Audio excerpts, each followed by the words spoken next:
ଯେତେବେଳେ ବି ମନ ବିଚଳିତ ହୁଏ, ମୋ ସାଇ ସଚ୍ଚରିତକୁ ଉଠାଅ ଏବଂ ପଢ଼। ମନ ଶାନ୍ତ ହୋଇଯିବ। ବାରମ୍ବାର କାହିଁକି ଚିନ୍ତା କର ଯେ ମୋ ସହିତ ଏପରି କାହିଁକି ହେଲା? ମୋତେ କୁହ, ତୁମକୁ ଏହି ଚିନ୍ତାଧାରାରୁ କ'ଣ ଲାଭ ମିଳିବ? ତେଣୁ କୁହେ କି ଯାହା ଘଟେ କେବଳ ଏହାକୁ ଗ୍ରହଣ କର।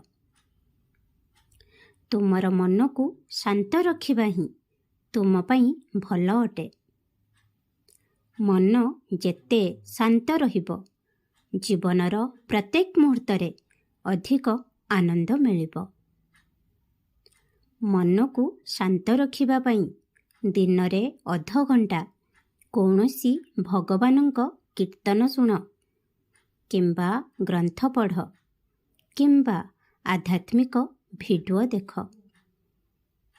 ଆଧ୍ୟାତ୍ମିକତା ମନକୁ ଶାନ୍ତ ରଖେ। ନିଜର ଦ୍ୱନ୍ଦ୍ୱ ଭିତରୁ ବାହାରି ଆସିବ।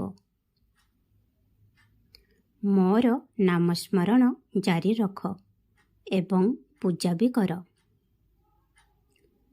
ଯେକୌଣସି ଅଭାବୀ ଲୋକଙ୍କୁ ଅଟା ବିତରଣ କର। ମୋର କିଛି ପିଲା ଏମିତି ବି ଅଛନ୍ତି ଯେଉଁମାନେ ଦୁନିଆଠାରୁ ଭିନ୍ନ ଭାବନ୍ତି ଏବଂ ନିଷ୍ପତ୍ତି ନିଅନ୍ତି ଯେ ମୋତେ ଏହା କରିବାକୁ ହିଁ ହେବ। ତେବେ ମୋତେ ଏହା ଦେଖିକି ବହୁତ ଭଲ ଲାଗିଥାଏ।